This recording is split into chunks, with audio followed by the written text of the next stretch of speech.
Tapos ano ba ng QR era? Yeah. Stiffer, less flex. Yeah. Kasi noong 1927, si Italian bicycle racer Tullio Campagnolo, siya nga pala yung nagpatent ng QR.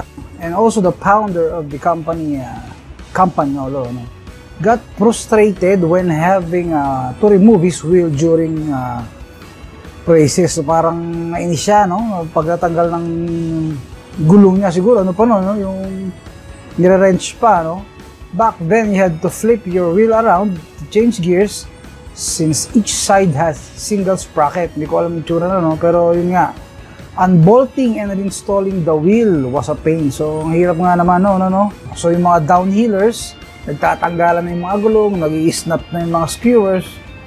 Ayun na. So, may problema na nga naman kay QR.